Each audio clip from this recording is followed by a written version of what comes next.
myself past whatever perimeters or parameters or boundaries that I would set for myself relative to my existence with other people.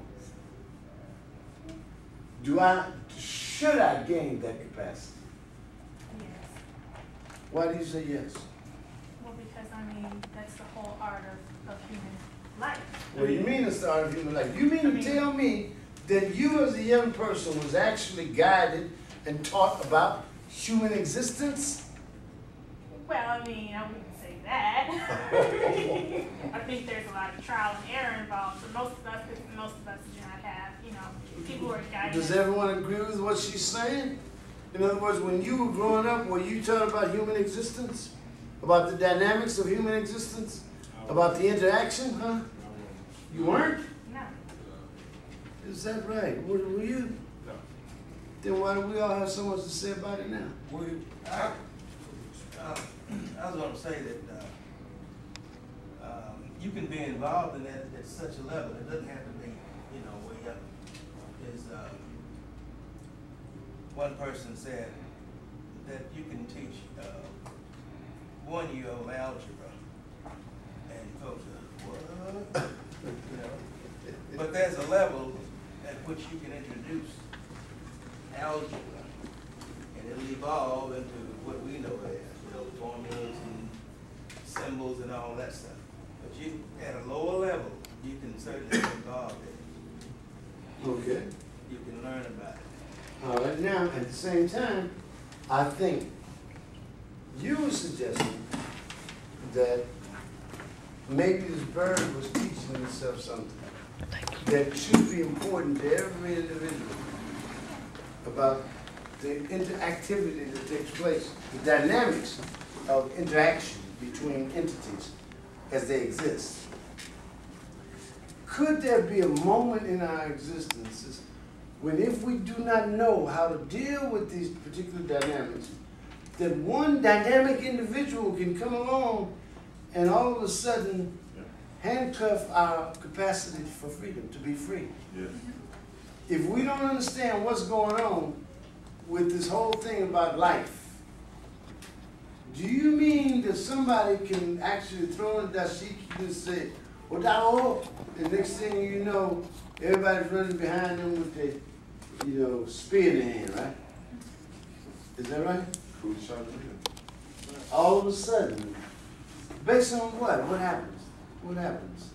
The dynamic that causes that interactivity to happen with a group of people. In my experience, that happens because, people want answers to the so-called big questions in their lives, and they want, easy, ready-made answers cut out from them already. From the radio. From the radio? Or the TV. Or the TV, or whatever it is. Yeah, little soundbite size Books. ideas. Yeah. Like the Bible. Like the Bible. Sure. Or the Quran. Yeah. The side complex. But what if someone comes along and says, the answers are in the Bible, but you have to understand how to get the answers based on the way I translate and interpret for you what's in the Bible? Is that right? Right. Does that happen? Yes. Yeah, it does. So now you have a group of people who might not be smart enough, might not have the intellectual capacity to translate and interpret this stuff for themselves. And so they trust in those individuals who come along and say, I was called to tell you what this means. And then you go along with them and they tell you how to use that to save yourself. Is that right? And then after you go along with whatever they tell you, you're now saved. What are you saved for? Saved for the fleece. You saved for the feasting.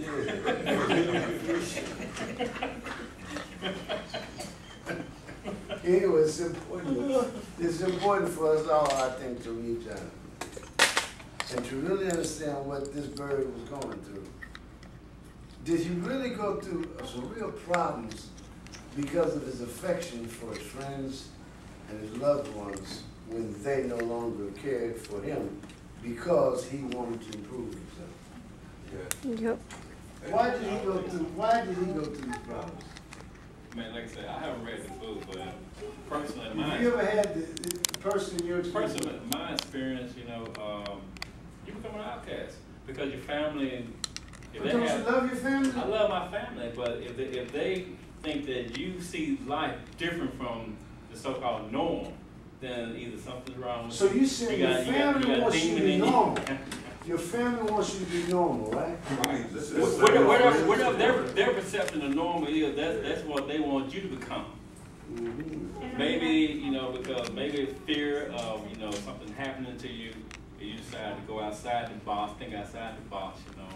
There are examples of people, you know, that met an untimely end. And it is that you taking all kinds of chances, tucking your wing in, flying faster, further, doing all kinds of things in order to try to do better so that you can actually learn to fish for yourself because you really want to share this with all your friends and family. And they would now turn you over to the state police I don't know about it. for being against them. Right. When in fact you actually care about it. And they would do this to you because they love you, right? They love you. Mm. They're trying to save you from yourself. You know, this is going to get real weird in a second. So now, let's get back to civil rights. So civil rights was getting on the bus, The front of the bus. the front of the bus, that could actually get stopped after the police leave from around the bus, and the police are no longer around the bus, and the bus driver stops the bus and let somebody come on the bus and beat your ass. Y'all remember this? You remember this? No, sir. I'm reading about it. You don't remember this? You never read about this? You never read about the freedom rides? Yeah. So tell me Well, about it. I just saw a documentary on PBS. What did it say? What did it say? It was a program where they were just showing a lot of so-called white people that participated in freedom, and they were showing them the deal. Oh, the white people? Yeah. Oh, really? No, them ain't the free rides I'm talking about. No, the free ride I'm talking about is, I think it's a Greyhound bus riding down the highway and you stop around Anderson, Alabama. And they come on the bus and they beat up everybody. And they burned the bus up. Burnt the bus. And wait, what's his name? He was, matter of fact, we just talked to him down here in Tunica the other night. What's the little guy's name? The little congressman out of Atlanta. Went to Ole Miss. Did he go to Ole Miss? Not Meredith. That's what I'm saying. Andrew, Lewis. John No, no. Lewis, John Lewis, the man who got his head he injured. was in Atlanta. Selma. Oh, well. Who? Was he from Selma, John? No, you said Alabama. No, he's from Atlanta. I'm almost positive. Okay. Yeah. He's still a congressperson. In Atlanta? Out of Atlanta. I saw Okay. Meredith the other day. James? Yes, on television. That's all. Oh, yeah. Well, I'm so happy he's still here. The last time I was with him was at Jobs and Jazz, Right. you know, and he was on my show. You remember the radio show we said you were on the show? You and your brother were there. Quite some. We used to talk about some interesting things. We talk about all this stuff. She was just a little girl, you know. And we were talking about things like freedom, and we talked about how if you're talking about freedom, you really want to understand freedom. Do you understand, Mr. Bell? Black folks say something wrong with you. That old man crazy. You out there talking about freedom. I mean, that's weird, isn't it? Here's the thing that they like to talk about now, but when you really get to talking about it, you ask a question like, what is freedom? And you really get into a discussion about what it is, they'll say you crazy. Why? Because you actually free. You talking about freedom for real. So you say you're not even with black folks, so-called black people, they're not even free to talk about freedom with each other. Well, based on my based on my experience, it's mostly I was afraid because you know it's a fear factor that I think keeps a lot of people from being free. They're Okay. afraid to be free. Anybody have anything to say about what he just said? no problem. Yeah, I agree with him. Huh? Got no problem with What you with what he said? that. Yeah. And you agree? I do, and fear works in a lot of areas, and that is freedom. Let us come on. Well, free to be rich. You could be, huh? Free to be smart. Of course, being rich and not necessarily having a lot of money. Right. That's It's one of the components. Free to be successful, whatever you set out to do. Like how, just like Terry was talking about. You're a student, and I mean, you do a lot of studying. You don't feel free to study and come in and answer the question. You mean black folks would actually get mad at you for studying? Oh, yeah. Yes, sir. Parents may not, but you Living in the past. Huh? Living in the past. If you study, you live in the past. Yeah, that's what And you mean you shouldn't study past? that's what they say. You say that's what black folks say. Okay, Or- now, I'm sorry. Or if you're trying to learn and improve yourself, you're quote unquote trying to be like a white person. Now, everybody agree with everything that's been said? Yes, sir. Well, with freedom comes responsibility Exactly. to, you might fail for taking this position, Okay. but that's part of being free. But the question I'm asking is this. If that's what black people do, if this is what you're all saying to me, that this is what black people do, right? Is that right? You're not saying that. No. What, you tell me what you're Well, saying. I'm not saying it. I didn't say it. Well, say something. No, I don't want to.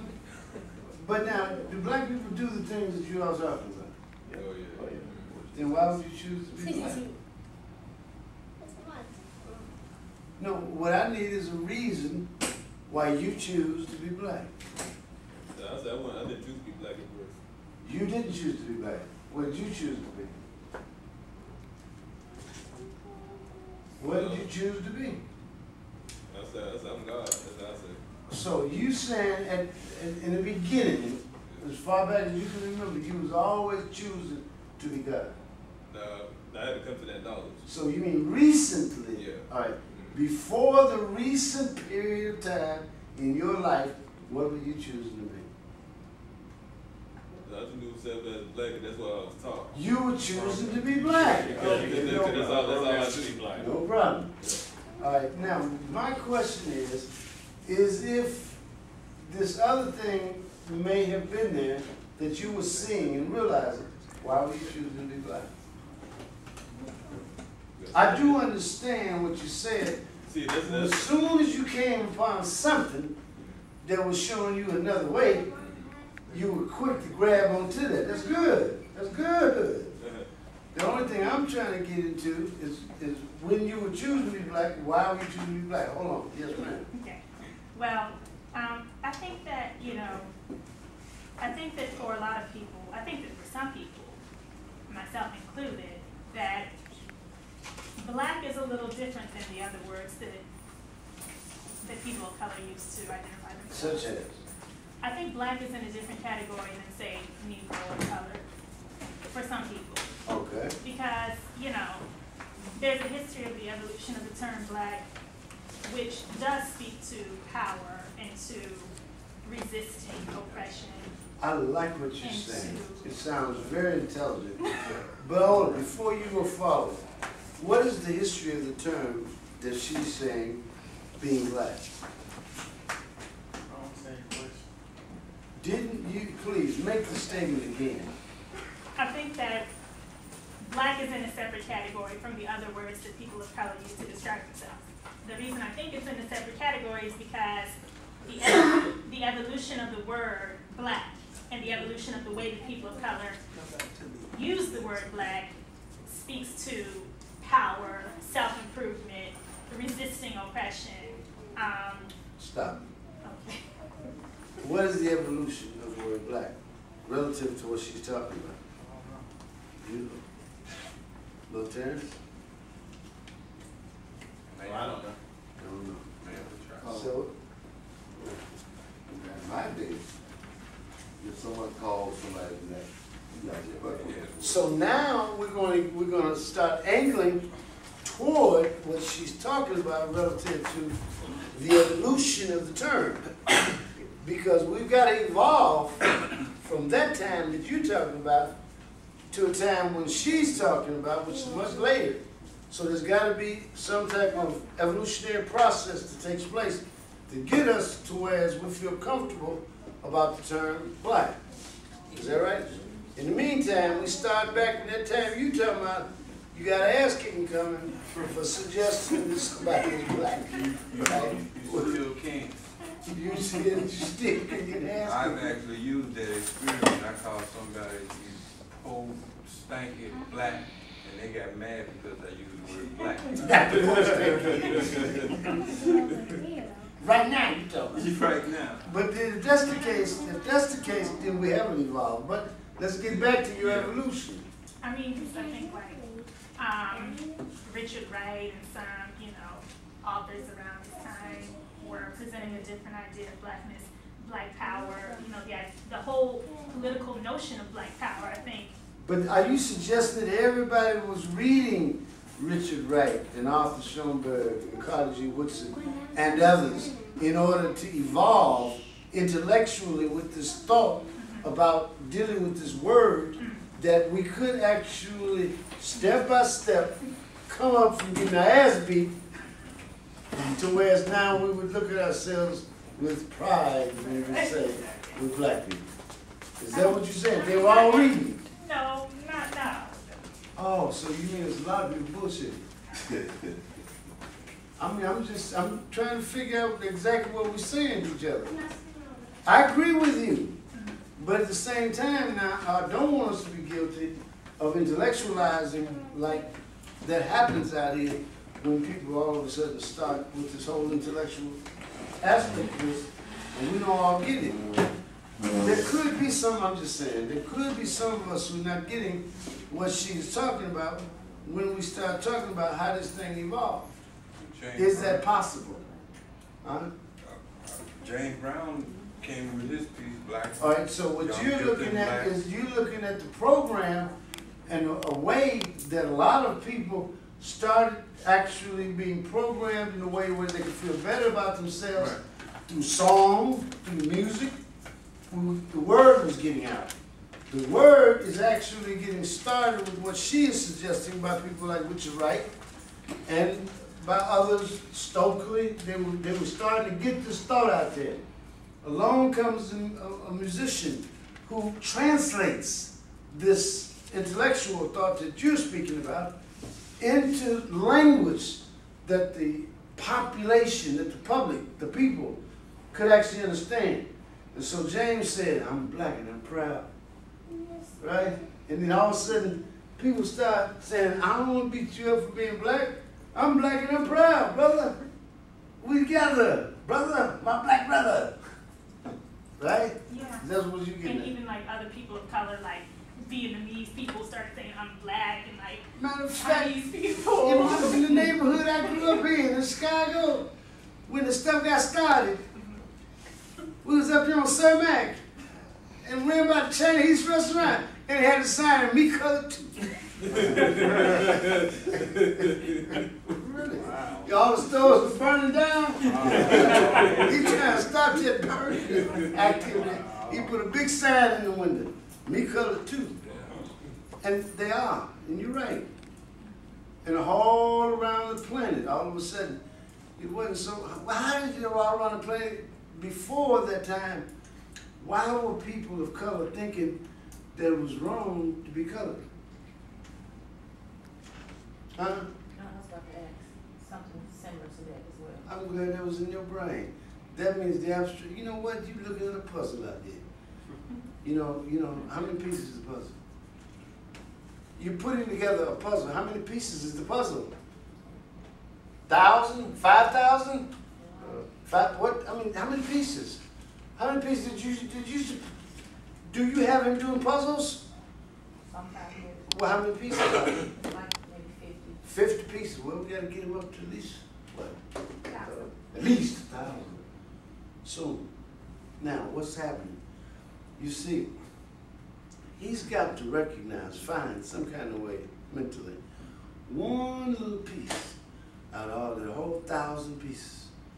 And he's got to position that in some kind of way so that he can take that one and connect it to another piece. Both pieces are abstracts. Both pieces are abstracts.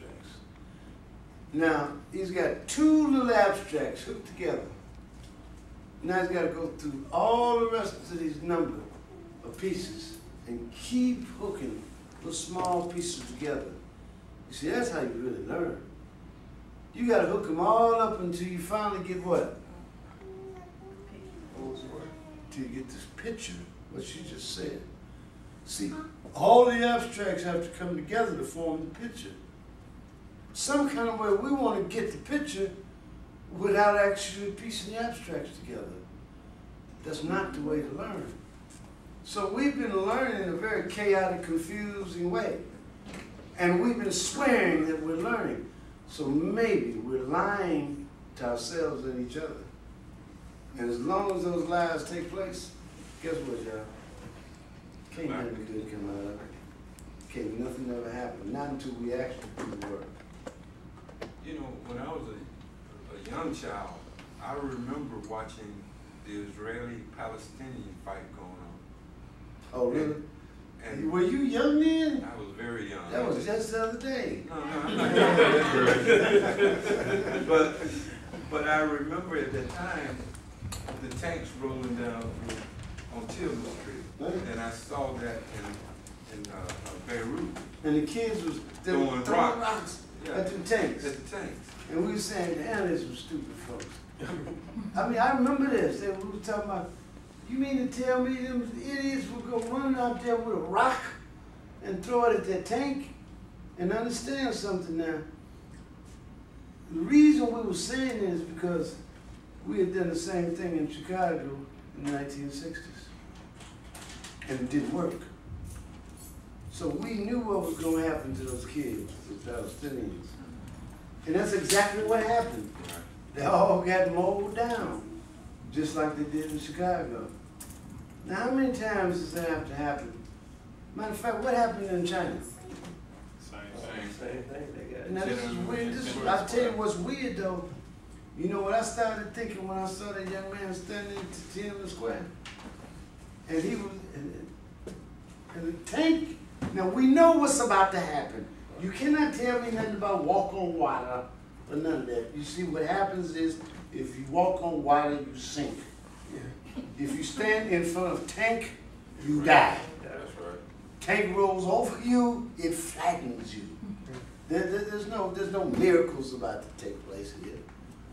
But guess what? Just like in Tiananmen Square, in South Africa, you had a little cat that lady called Stumpy, because it cut his. Don't y'all remember that? Don't you remember? It's been happening all over the planet, the same exact thing. And what happened in Tiananmen did happen in South Africa.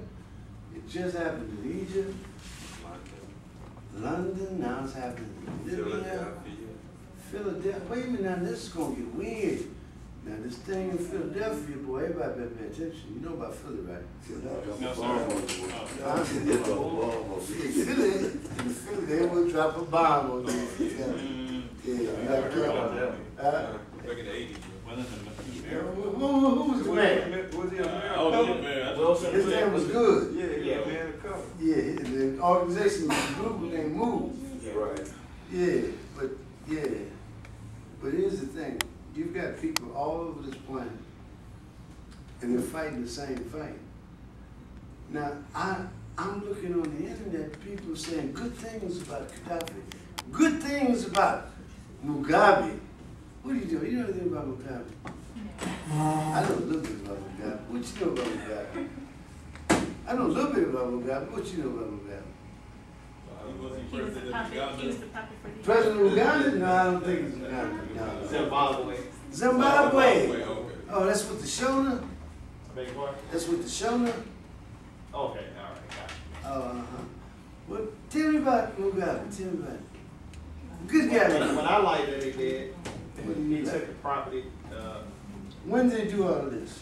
With nationalizing the land. right, When did they do all this? that was a few years ago.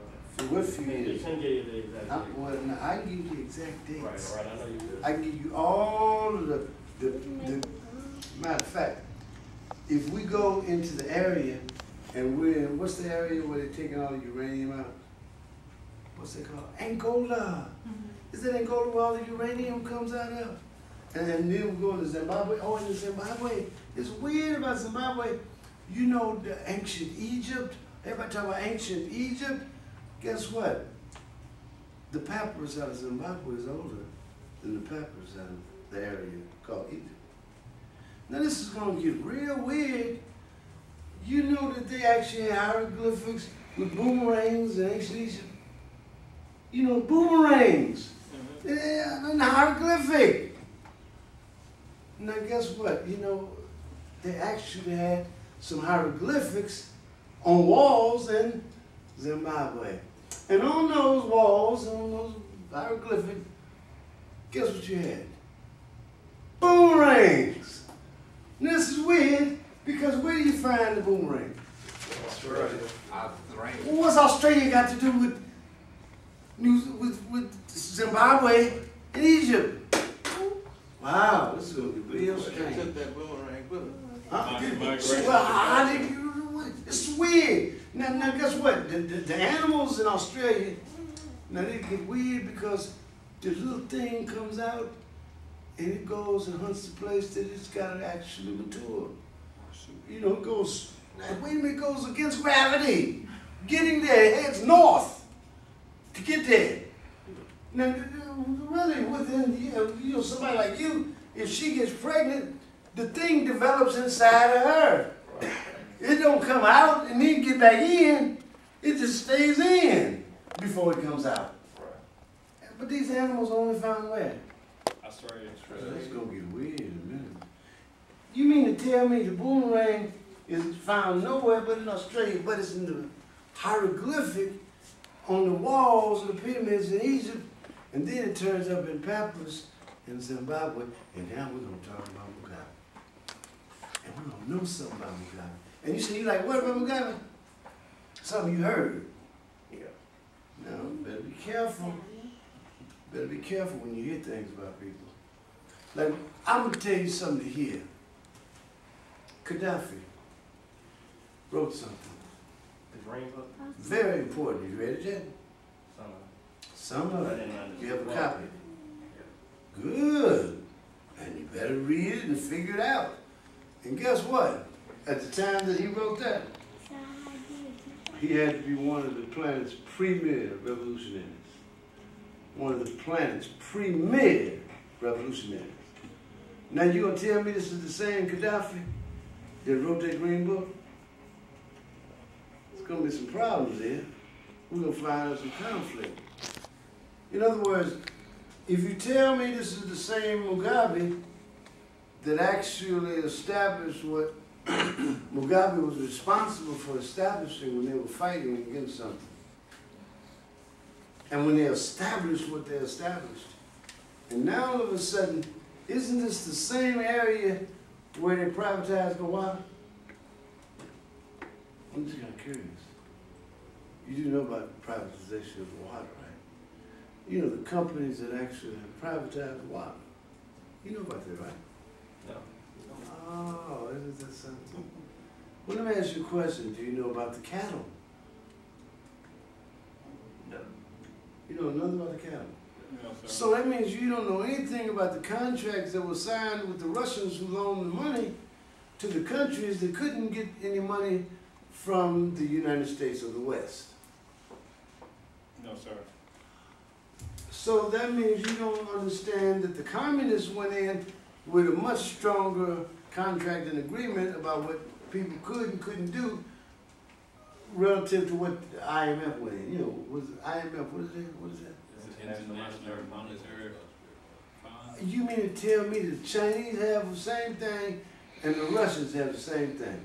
And you mean when a country is down and out and need to borrow some money and they come borrow the money and then all of a sudden you put some contracts and say, well, no problem, but your fish belong to me forever. Right.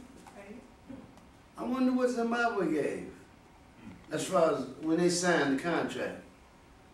I wonder who is really calling the shots. I wonder if Mugabe calling the shots. In other words, what did you say he told white folks something.